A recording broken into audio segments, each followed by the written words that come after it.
Greetings there, ladies and gents. So for those of you who are kind of in the dark about any and all comic news, you may not have heard, but a lot of comic books have been closing down lately. It's kind of this weird phenomenon where they were booming for the past couple of years. Comic book stores were doing so well. It was this new culture that had shifted. More comic book fans were not afraid to actually go out and buy comic books and read them and enjoy them. And not only comic book fans, but manga fans, anime fans, they could all visit these comic book stores and find all kinds of different things that they could buy. We had Comic-Con and all these different cons that became so popular, but all of a sudden comic book stores are starting to close.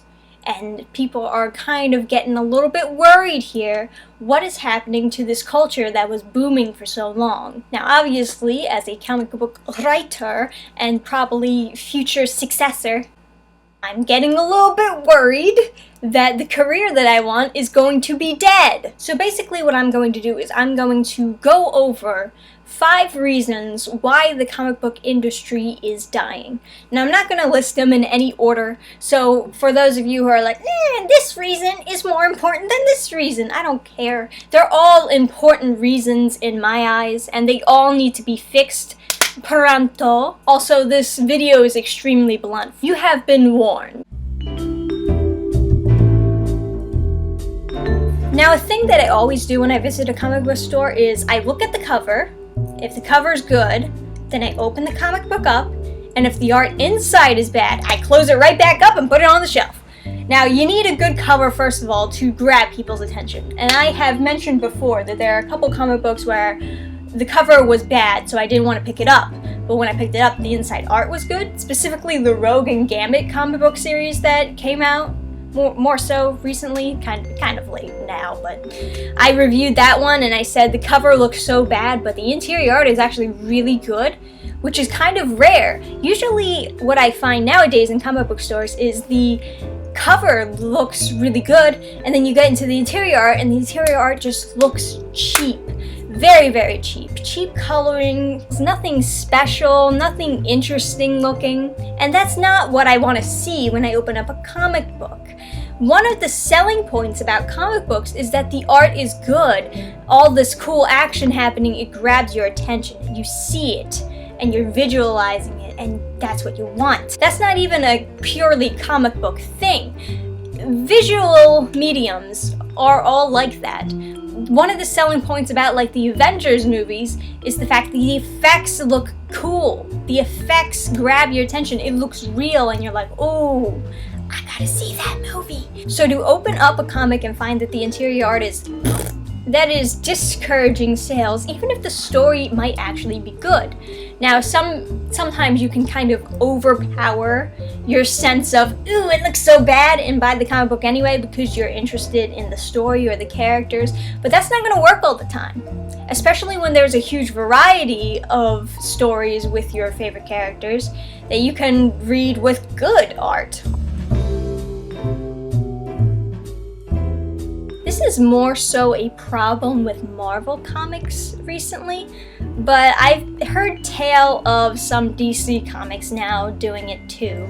The problem is they're printing comic books cheaply now, and it's because they're not making as much money off of the comic books. They're also releasing so many at once, so they start printing it extremely cheap so that you have a bunch of copies. But the problem is the ink has not settled into the paper. So a lot of comics that people are buying, the ink is rubbing off on their hands, and the book is completely ruined from them reading it. From them simply holding this comic book, they're ruining the book and getting ink all over their hands because it was made so cheaply. You can't even create a good product and you're gonna sell it for like $4. You're selling this 30-page comic, half of it is ads, of course, 30-page comic for $4, most of it's ads, and the ink rubs off on your paper, so you only get one read. And then that's it. You get like a couple of reads out of the comic before the ink is completely gone off the comic, and it's destroyed, and you can't even resell it. So if Marvel Comics really cares about their comic book sales, they need to stop printing it so cheaply and give people what their money is worth. It actually makes me really angry to think that people are getting ripped off from buying comics and having them fall apart in their hands because the printing was so cheap. That's messed up. Oh no, we're getting to spicy area now. Yes, political pressure. There is a lot of political pressure in the comic book industry. What's happening is comic books and people who buy comic books are kind of being pressured into these comics that they're not interested in buying. Essentially, if a comic book shop chooses to not order comics, low-selling comics that just so happen to be diverse, they're going to be called names, they're going to be yelled at by the left, and if they do buy the comics and stock them in their stores, they're going to be yelled at by the right. So they're being pushed back and forth by this little game that they have in the politics. And really, the only way to solve that is to just keep politics out of comics. I'm not saying that you can't have little tiny allegories here and there. Obviously, there's going to be some kind of politics in comics. But you gotta push it in the background so that it's not so prominent for people to see. Even the comic books that I'm making right now can certainly be interpreted in political ways if people chose to interpret them that way. That's not saying that I meant to push politics into the forefront.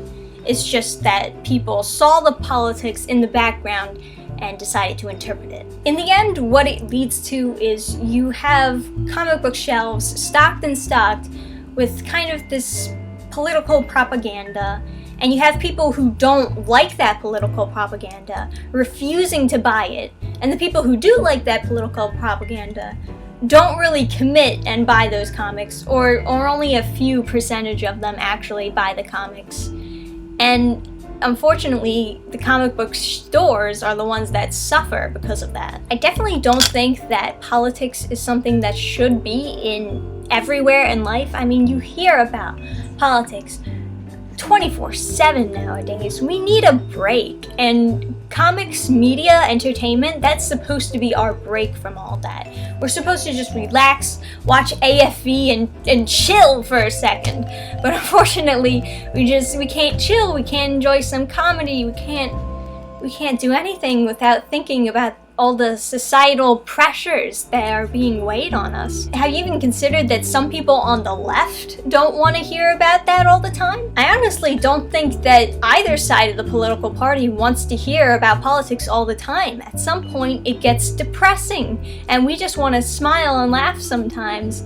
We want something a little bit more lighthearted, maybe something that everyone can enjoy rather than just a select few. But unfortunately, there's this pressure, and it just keeps on weighing down no matter what side you choose. Which leads me into my next point. Hostility. Now this is counted as a different point than the political pressure, because while political pressure can kind of be in the background, hostility is in the forefront. There is no reason to kick a customer out of your store just because they prefer a certain type of comic. Of course, I am referring to the Magic Mirror incident where they kicked a customer out of the store because they supported the Jawbreakers campaign on Indiegogo. Jawbreakers is this comic written by Diversity in Comics, who's supposed to be a controversial figure as far as comics goes because he criticizes these political comics, which I talked about before, and he doesn't like the politics in them, and so he criticizes them. And he also criticizes the art, which I also criticize. I mean, some of the art is really bad and deserves to be criticized, but to actually kick a paying customer out of your store because they're reading a comic that you personally don't like, that is 100% going overboard. Comic books should be able to be enjoyed by everybody. They shouldn't be this club where only if you believe what I believe, you can come in and you can buy my stuff. And when I first heard about that incident, I was kind of creeped out by the fact that they even looked at this guy's social media and like searched on him. I don't want a comic book store keeping tabs on my internet life. That is scary. That is creepy beyond expression. I understand that anyone who sees my videos might recognize me in like real life, and maybe they'll look up more stuff about me. Anyone can search DanFan29 online and find a bunch of like history that I've had online. But you gotta understand that trying to search through my history to find dirt on me is creepy. That's a creepy thing to do.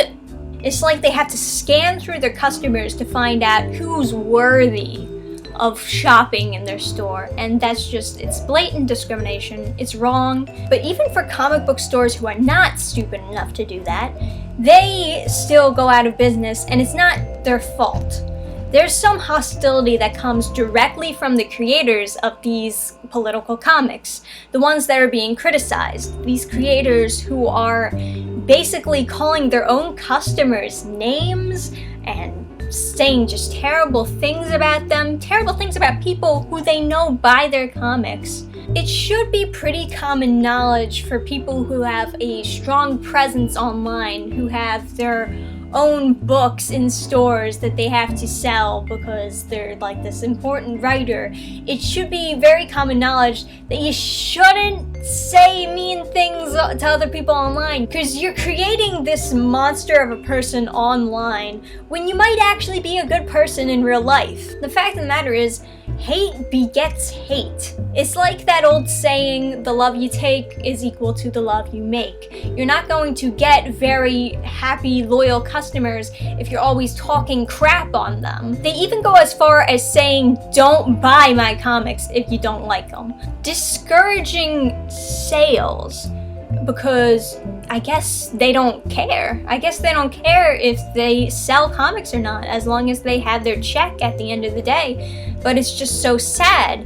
It's even sadder seeing Marvel and comic book shops are willing to put up with that. I honestly think creators, any type of creator, even video creation like I'm doing right now, if you're not willing to face criticism, if you're honestly so fearful of criticism that you will warn people not to buy your comics or not to view your videos or not to read your novel, then I don't think you're worthy of being a creator. Criticism is not something to be feared. It helps us get better at what we do. The only reason I can figure of people rejecting criticism is because they're comfortable at where they are and they just don't want to change. They don't care. They don't want to get better. Those aren't the type of writers that I want to buy from. And I imagine that's the reason why a lot of people don't want to buy their comics. Sometimes you see a comic, you recognize someone's name who posted this awful tweet about how all their customers are racists, and you think to yourself, wow, I don't want to buy that comic. So now we go to the final topic of why comic book stores are dying. And some of you might be a little bit shocked to see this, so hold your breath.